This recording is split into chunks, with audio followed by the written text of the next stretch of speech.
Hello and welcome. We're all used to meeting self-proclaimed experts in all walks of life, so it's refreshing perhaps when we meet genuine ones. And this can happen anywhere. It can happen on a farm, it can happen on a ship at sea, or it can happen, as we see today, in a small village in Essex, England. Join us as we interview Patrick Handscombe, who, alongside my dad, Nigel Epsom, is probably one of the world's two leading experts on pianolas, a machine that many of us don't realise exists. This is part one of a two-part series, and I hope you enjoy watching it as much as my wife and I enjoyed making it.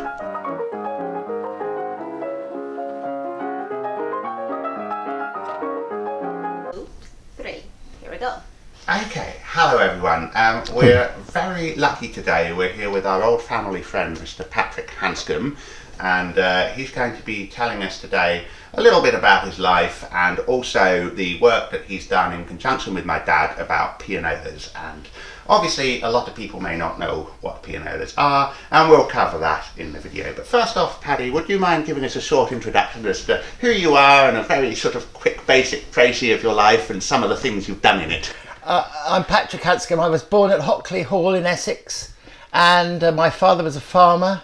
And when I was about 10, he became a parish priest in Colchester, and therefore I went to school in Colchester at the Colchester Royal, and I got to know a chap called Nigel Epsom, who's your dad. He is, yes. And we grew up together from the age of 12 or 13, and we've been friends ever since. And when we went our ways to university, we kind of lost touch and got back in touch, but we've been friends ever since. He's my oldest friend. He is, yeah. And he became an engineer, and I went to Bristol, and he went to Birmingham University, and I went to Bristol University and read history. You did. And it's fair to say you've been quite a big presence, I think, in our family as long as I can remember, even if not physically, then very much, through the form of letters in the beginning, I remember, and then emails and photographs. And the other way around. I mean, the Epsom family were always present in our family. And it's also fair to say, I think, and I hope I'm not putting words in your mouth, I think you've undersold yourself quite a bit. I think you've had a very fascinating life, for sure. You've done a number of very interesting things. I think you were a saturation diver in the North Sea. I was. For many years, and maybe, I'm not sure how many of our viewers would know what that is. Would you care? Well, a saturation diver is a diver that when you work, you don't get paid for diving, you get paid for what you achieve underwater. So when you're working deep down, say on the sea floor on an oil rig, you can't keep coming up and down because you would get the bends. So you're carried up and down in a sealed diving bell.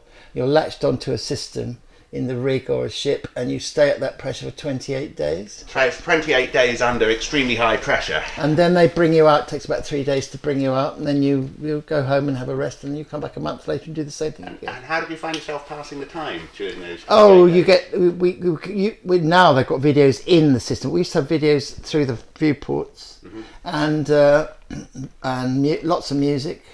And what about food and water? Was that food. An airlock, or? Oh yes, through the little, what's called the medical lock, the small airlock. And it's wonderful because one of the thing about offshore is they keep you happy by feeding you absolutely fantastic food. You can have 3 steaks and ice cream and whatever you want. It's fantastic. Yeah, and I'm sure, and not feel free if you don't want to talk about anything, of course, but I'm sure our viewers will not have failed to notice the fact that you were somewhat missing a small part of your body. I've only got one leg left. Yes, you've only got one leg left to stand on. I lost it in a motorbike accident in 1993. And unfortunately, I remember very clearly, unfortunately, when it happened. I was quite young myself, and it was actually Nigel's mum, my grandma, who wrote to us and told us. And I remember my dad jumping out of his chair reading this letter in shock, because he said, "Oh my God, really? Paddy's leg." Well, what I thought he said was Paddy's dead, which was of course even worse. So I was somewhat relieved when it turned out that it was merely. Well, the funny thing is that when I lost the leg, the rumour went around the North Sea that I was dead. Oh, right. But like Mark Twain, I had the great delight of sending a telegram all over the North Sea saying rumours of my death are greatly exaggerated, which amused everybody like man. And again, I'm not sure, and as I say, at any point, feel free to say you don't want this in or you do want this in. But one point I'd like to make is actually you were, by a considerable margin, the first sort of openly gay person that I experienced. Really? And I always very much respected that, and I was very impressed at my dad as well. And I think the fact that because of you there was no prejudice in our family, in a way that actually even those in my generation, particularly in Ireland, would definitely have felt. So I don't know if you ever realised that or knew No, that, it never really occurred to me, honestly. It never crossed our. We never discussed it. It was never a point of. It was never a problem ever. No, I have to say, I didn't actually. You'd think in the macho North Sea, you'd have thought there's never a problem in the North Sea either. And even I was never typical London gay pride type person. I remember a friend of mine saying, who was accused of not being representative because he didn't go to pride, and he said to this guy, "What makes you think I have anything in common with you?" Well, there's no reason why you would have anything in common with anybody. Exactly. I mean, your sexuality is completely independent of Exactly. who you like and the things you want to do with your life, isn't it? Exactly. And you also got into bodybuilding in quite a serious way. Well, when you're a diver, you have to be absolutely fit like mad. And so you get into doing the gym and everything. And I just got into it, and I thought, if I'm going to do this, I might as well do it scientifically. Yeah. So I got pretty big. You did. And did you compete? No, I didn't want to compete. I didn't need to. But I have to say, I have a soft spot for the guys. I knew a lot of guys, and the gym owner in Colchester I was very friendly with. We used to mentor people because for quite a lot of guys, it really, really brings them out. It's a redeeming feature in their lives. They discover something they can do and be good at, and it gives them confidence and all sorts of things. So never knock bodybuilding as a thing. It has a lot of benefits, doesn't it? It has Both a lot. psychological and physical. Absolutely. And in terms of keeping yourself occupied as well. Yes, I should imagine. yes. It's great. And obviously at this stage of your life, you know, what keeps you occupied nowadays? And what Pianolas and music and lots of reading and lots of the internet in by means of research. I mean, not sort of gaming or anything like that, but the research, yes. And I should say for the camera, that what you can't see on the camera is that behind the camera there is a monitor mounted on the wall where Paddy can actually sit here and operate the internet. Okay, thank you very much for that, Paddy, and that's very candid answers. I think you mentioned music, and that's really one of the things, well, the main reason for making this video in the first place, beyond your sparkling personality and incredible contribution to the world, is music. And obviously my dad and yourself have been involved in music, as far as I understand, all your lives. Oh, it's the big thing, wasn't it? Not your dad was a chorister, and I learned to play the piano, not that well then, but I mean, I was a pianist. And we used to sing at school and blah blah blah. And when even before we had the pianolas, but I had got a piano, and then your dad got one, and we used to make lots of music. Absolutely. Now, it's very much piano based, I think we'll focus on today. Would you mind sort of explaining to people maybe who don't have the level of experience that you do, what makes the piano such a versatile instrument, and what makes you love the piano as an instrument, and what sort of effect did it have on the world, the development of the piano? Well, the thing about the piano is it has what's called touch. That is to say that when you play the keys, it doesn't matter on a keyboard or a pipe organ or an electronic organ how hard you press the keys. It just produces a note at a certain dynamic. When you play the piano, every note comes out with the dynamic you give it as you play the key. So you can play maybe up to 8 notes at a time, and they all have a different value, and so you get the different contrast of tone and timbre. In other words, the harder you hit the key, the louder it is. On the most basic level, but also you can control the sustain of the note. And you can control the sustain as well, yes. Yeah. And I did start to play the guitar once, and it annoyed me that I could only play about 3 notes maximum at any one time. Yes, but with a piano, you can play. You know, you can produce most astonishing. During COVID, I had an extremely short attempt to learn the guitar, but I gave it up in a fit of extreme boredom.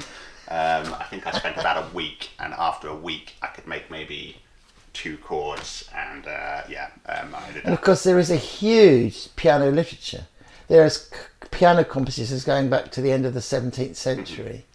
with endless famous pianists and pianist composers, and it's like a great, marvellous history. And of course, you mentioned the 17th century, and it's fair to say that a piano is a relatively modern instrument. Entered in they don't know really, but 1700 is about the sort of the start of the actual piano. And prior to the pianos, they would have used harpsichords. Harpsichords, which are plucked strings, where the piano is a struck string. And with a harpsichord, it's much more difficult to get that. You can't do dynamics. You have to have stops and add more strings and put buffs on and shutters and things. And I think one thing that perhaps amazed me with pianos is they are loud. And a big piano is very loud. Very loud. Oh, well, a big concert grand, 9-foot concert grand, will drown out a symphony orchestra. That's why they're used for concerts. So the sort of development of pianos did allow more people to enjoy music together in the form of a concert, for example, just because of how loud and how it's able to fill a room. Yes, I think people took to the piano in the 18th century. People took to the piano hugely, and they were very expensive things for rich people. But that meant, of course, they became very popular. Mm-hmm. Like computers and mobile phones were very, very expensive for rich people originally. And they caught on. So by the time of the end of the 19th century, everybody had to have a piano in the front room. And it's interesting that you say for rich people, and I think that's a point we'll touch on later when we discuss pianolas as well. But to put it into context, if you were a landed gentleman of maybe the 1800s and you wished to purchase something to impress your neighbours in the form of a piano, I mean, how much would you be looking at in terms of what we might be able to associate today? Oh, well, decent pianos always cost between, at least £30,000. The equivalent in the 18th century, £200, £300 for a broadwood square piano. So a substantial extension of a house money. Or a nice car, for something that would sit in a drawing room. Yes. And then, of course, there'd be maintenance. You would need to get it tuned. Lots of times a year, especially years ago. Yeah. But you would be able to have amazing parties and no doubt impress your friends. Well, the interesting thing was that gentlemen rarely ever played the piano. It was kind of what you did. You owned them and you gave them to ladies. And there's a wonderful thing in one of Jane Austen's novels where Mr. Fairfax gives he gives her a broadwood, and that kind of thing. That's how it was. Okay. Pianolas are something that I grew up with, obviously with my dad. So to me, it was always something that I just assumed everybody knew about because we had one. I became an adult. Very few people know anything about them at all. Well, the Victorian age was one of the mechanical age, and so really from the beginning of the 19th century, people had musical boxes and barrel organs and barrel pianos later, where they would try to automate making music on the piano. Then right towards the end of the 19th century, they had role-playing organettes, tabletop organettes with reeds and harmoniums. And then in 1895, probably, a chap called Vaccume made the first practicable role-playing piano.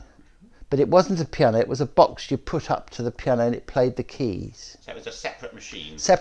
Mounted on top of the piano. And you pedalled it and it moved a roll and it played the notes, and you could control the general level of the notes by the way you pedalled and levers and so on.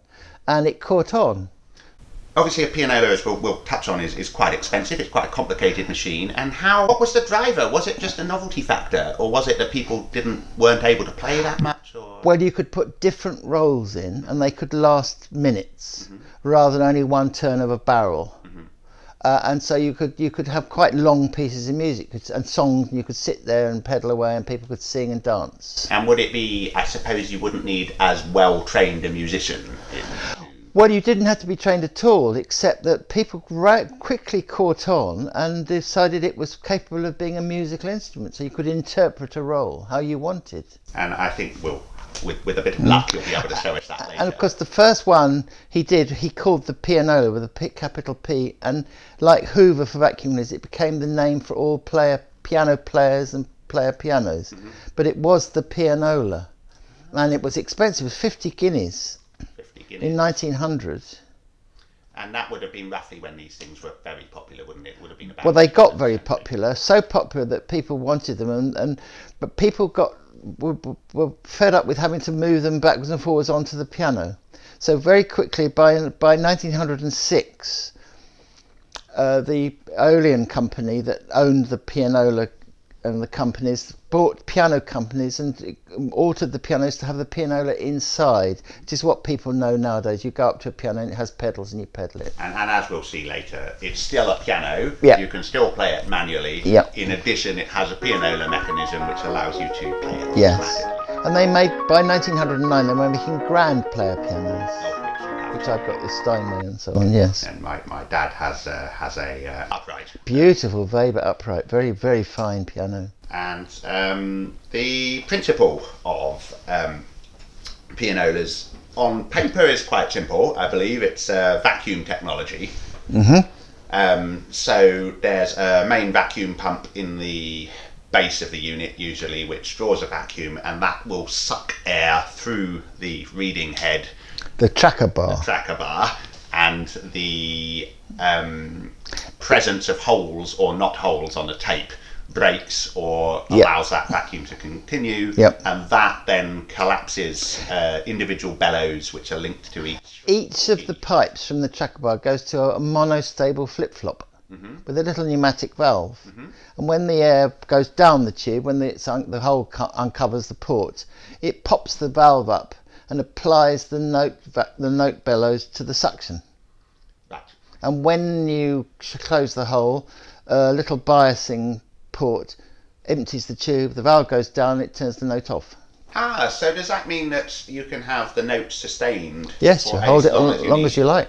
And does that require multiple punches in a tape? Or? Well, the punches in the roll are a bit hard to explain. Originally, they used to punch contiguous slots. They'd overlap the punches, so you've got a complete slot. And they found they were rather weak and used to shift about. So gradually they quickly got to the notion that you could go punch, miss, miss, punch, miss, miss, punch, miss, which left a little bridge between a set of holes, and that was too narrow to turn the note off. But it made the roll strong. I had noticed that there were ones where there were continuous slots and ones where there were continuous holes. But basically, as long as there's a chain of holes, the note will remain sustained. And then if there's holes which are far enough apart that the note can come off, the note will come off and repeat. You'll get a percussive motion. Which leads obviously to the next question, which is volume control.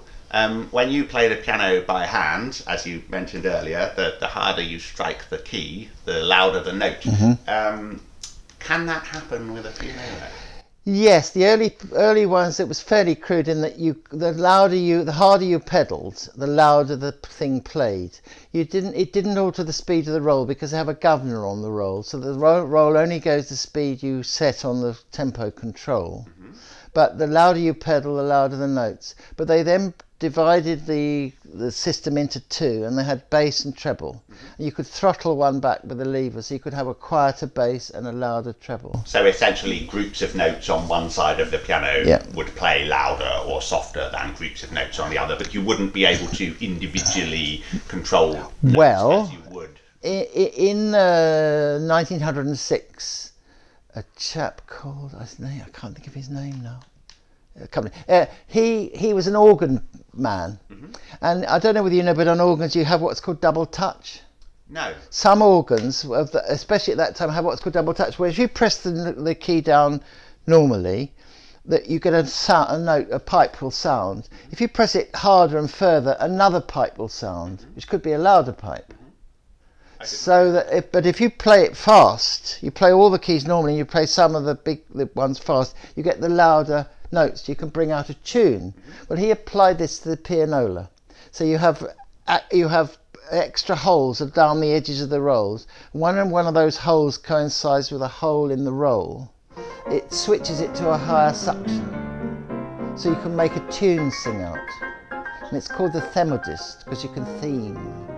And it requires a certain amount of editing in the rolls because you can move the ones you want to theme back a bit, delay them a bit, and then when they open up hard, they come up to the higher suction, so you don't notice any difference between the notes timing, but you've got louder notes. This became a very artistic thing to do, because if you have a roll which is very well edited and produced, because they're not recorded by playing, they're made on like a program on a desk.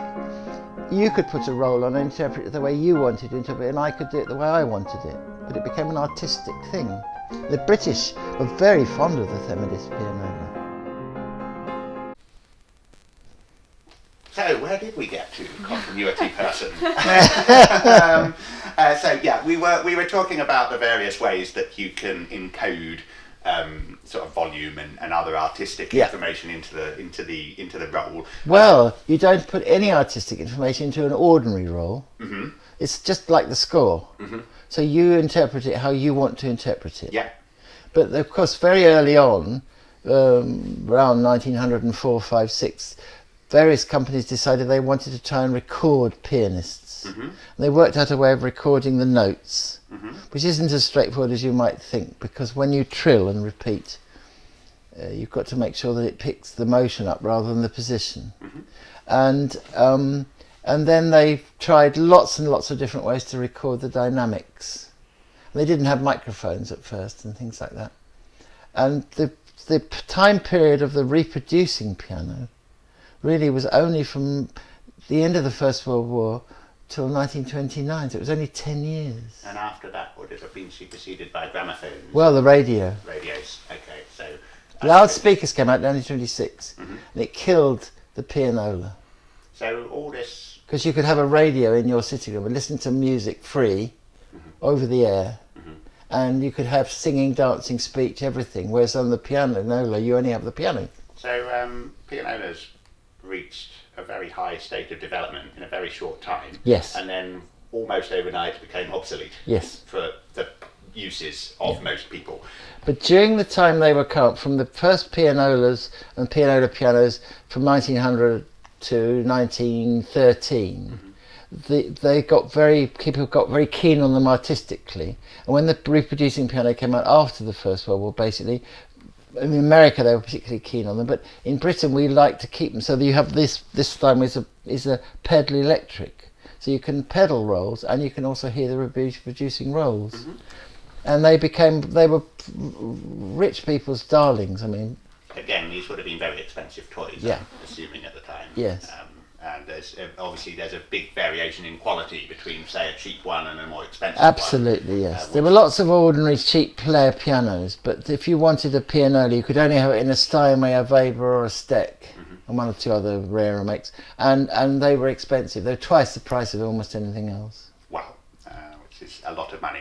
But as we'll see shortly, mm-hmm. you get what you pay for, and the fact that your machines are, 100 years old? 100 years, that one up, the Steinway up there, which you'll see, is 100 years old. Well, it's 101, but it was sold 100 years ago to a family. Mm-hmm. And still works? Still works beautifully. And they didn't, I mean, it had to be rebuilt, but they are stunning in qualities. Not many things last 100 years and they work perfectly when you service them. Certainly not many things that are that complicated.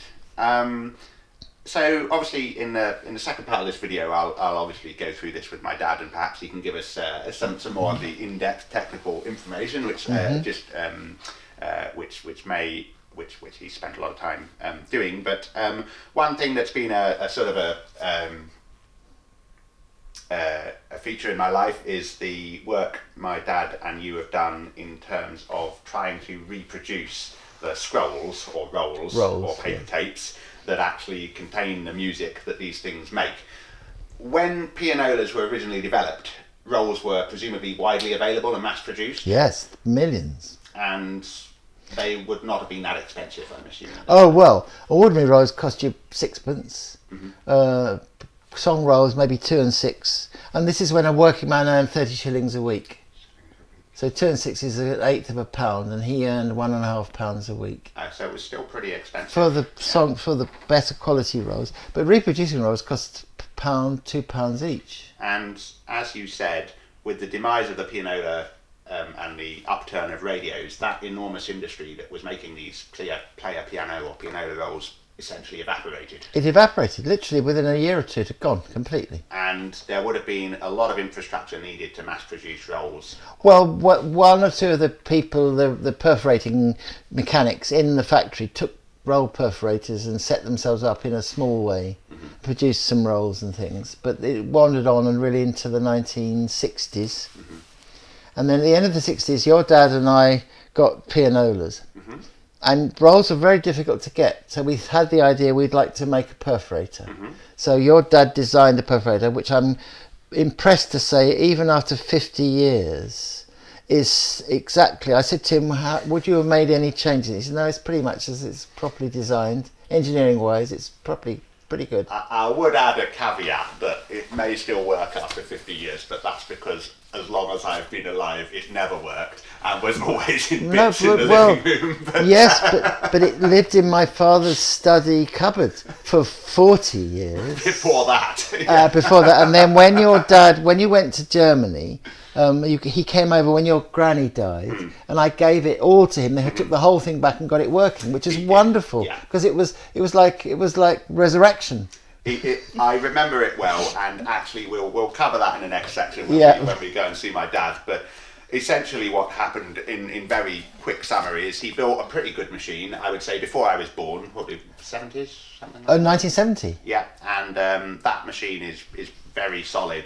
When they moved to Ireland and I was a kid, it didn't make it that far. No. And so most of my childhood with my dad was spent tinkering with much smaller machines on a much smaller scale, because of course having a family, you didn't exactly have a lot of money to chuck around on high technology. And also in the west of Ireland, we didn't have the engineering infrastructure at that time to be able to do it. So a lot of the machines that I saw as a kid were much slower machines that maybe made one punch, moved along a bit, punched, move along a bit like a printer in some ways. But that's what your dad did to make rolls. But more than that, he made a scanner. I was just going to come along to that. Yes, he also made a scanner to read rolls that were already in existence and computerize them. Because the big trick and problem is that when the rolls were made, they were made with master rolls, which were sprocketed, so they were synchronized. And when the punches overlap, you got the result you wanted. If you try and read them, if you put a contact into the roll, it elongates the roll. Yes. And it gives you what's it called? Quantizing problems. Right. Yes. I exactly as in computers. And so when people tried to copy rolls, they got them all wrong for 40 years.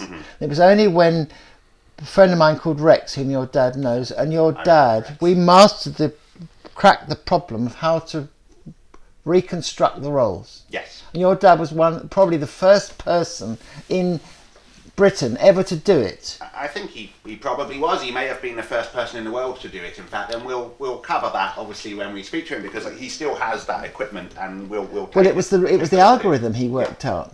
How to do it. And people weren't doing proper rolls. You could buy rolls in America because they got perforators from the factories and things, but they weren't accurate.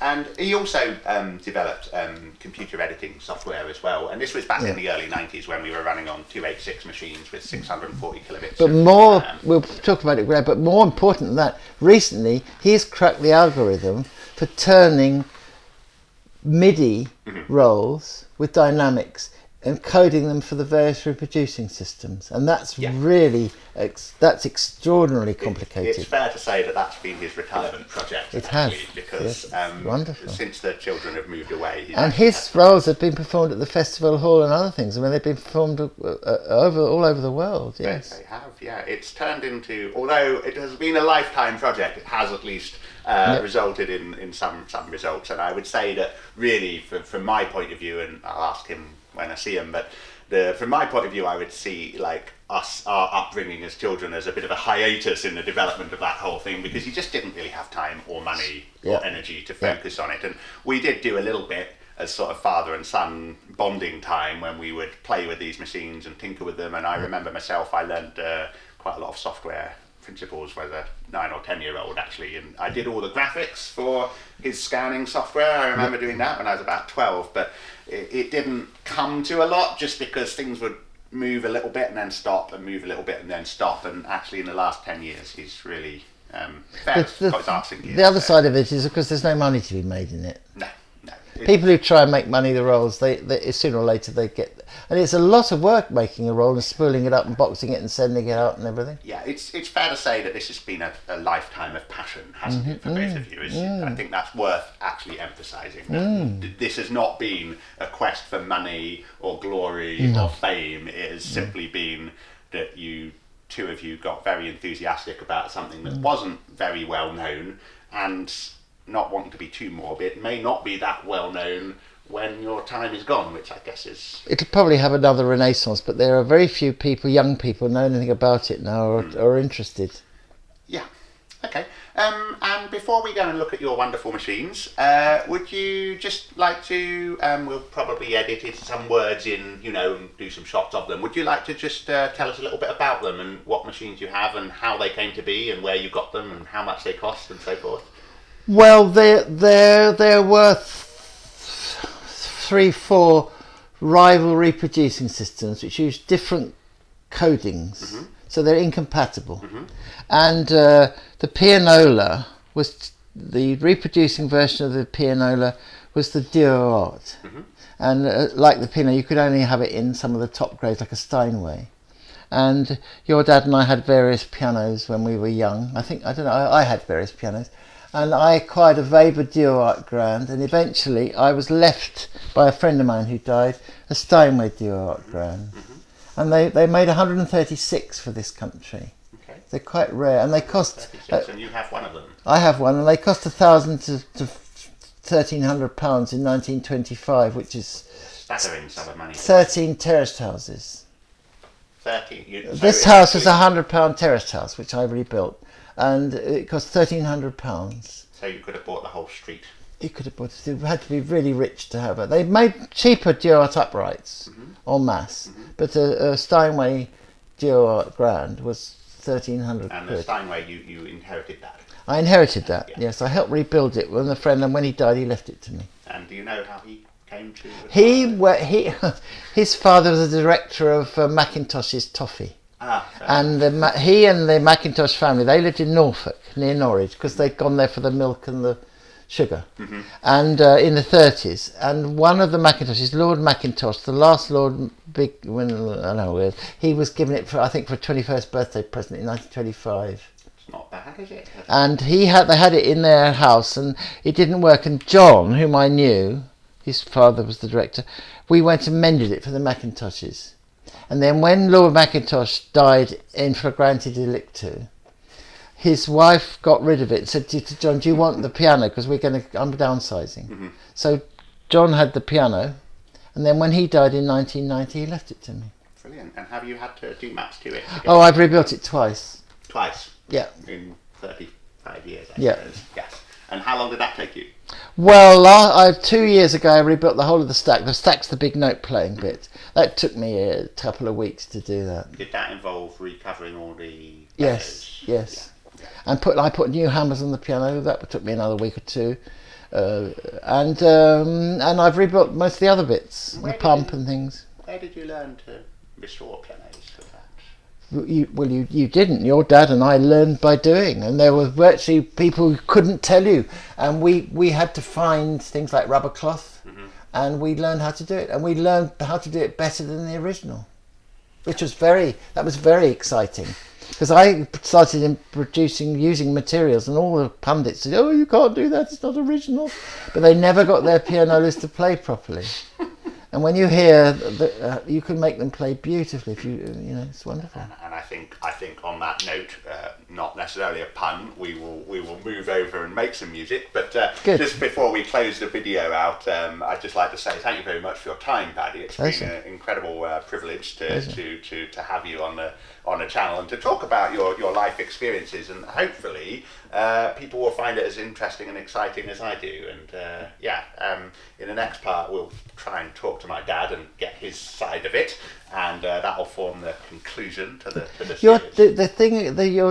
The thing was that when my friend Rex, he was the first, really only concert pianolist since the 1920s, and he had a push-up pianola, and he used to go play pianola stuff all over the world. We went to the Stravinsky Symposium and everything, and he wanted accurate rolls, and he used to do them by hand, by copying by eye, because it took hours and hours and hours to get the rolls exactly right. And then your dad had cracked the algorithm. And Rex once said to me that Nigel was the only person he ever trusted to make a proper roll.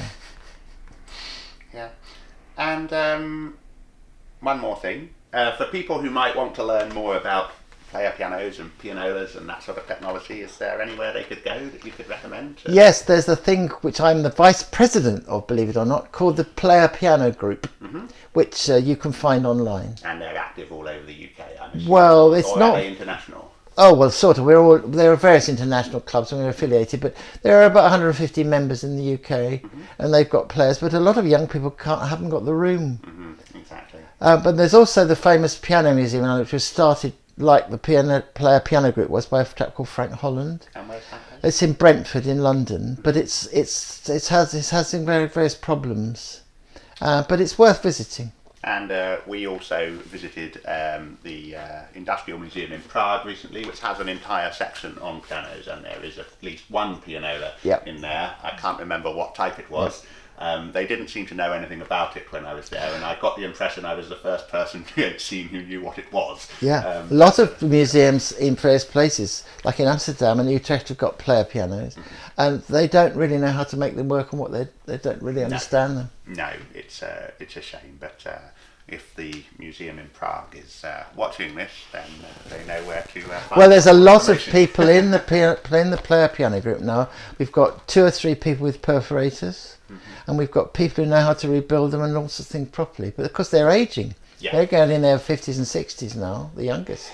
Yeah, unfortunately, it is one of those knowledge areas that is slowly passing away, but hopefully as a result of this we might be able to drum up some enthusiasm amongst younger people. Well, I think so. But recently a collection was sold to Stanford University in America, and because they got terribly enthusiastic, and all the experts and the professors all pontificating on music, and we had to say, actually, that's completely wrong.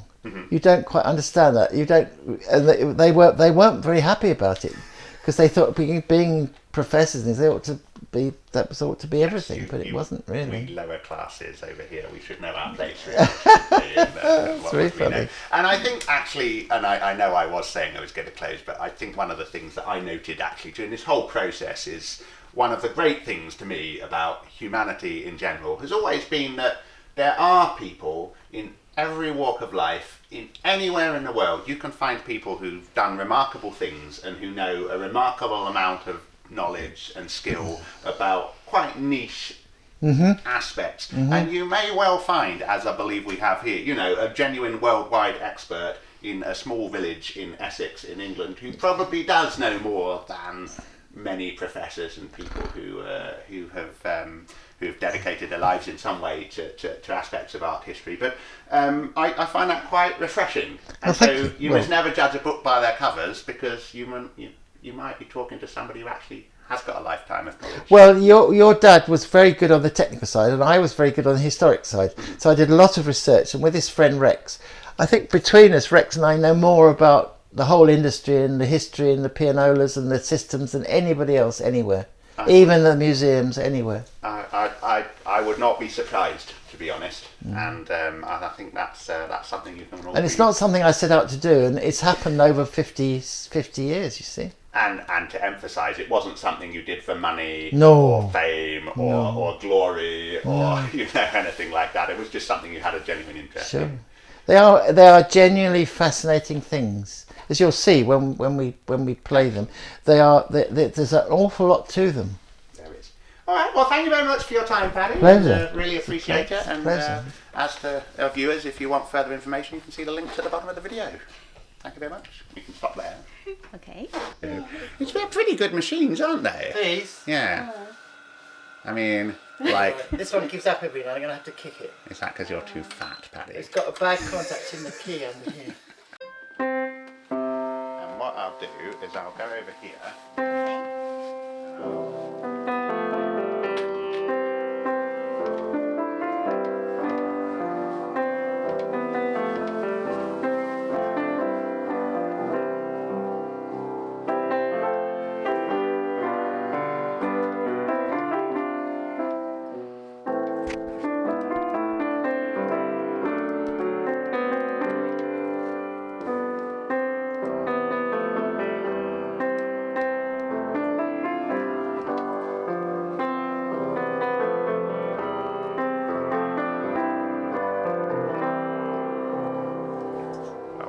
that's not rusty at all. Well,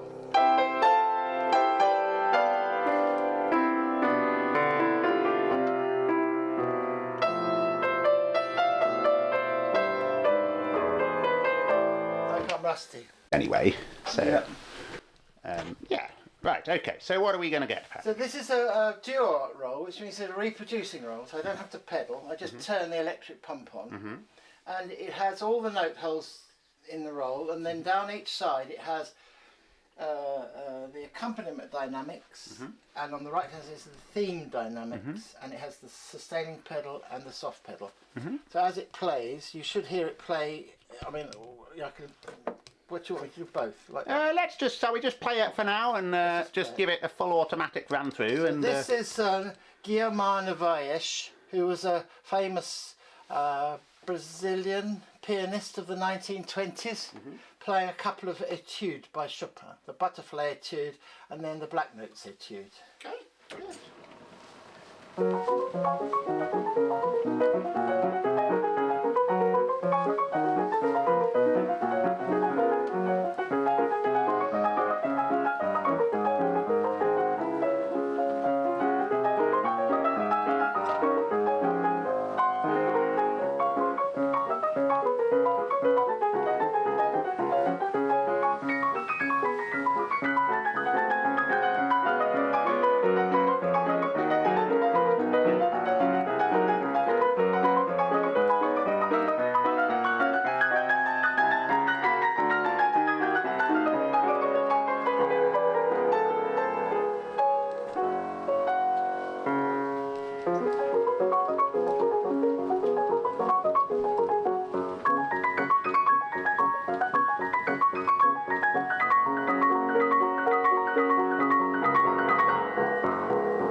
He plays from PP to F, and here's the Black Notes Etude, which is remarkable.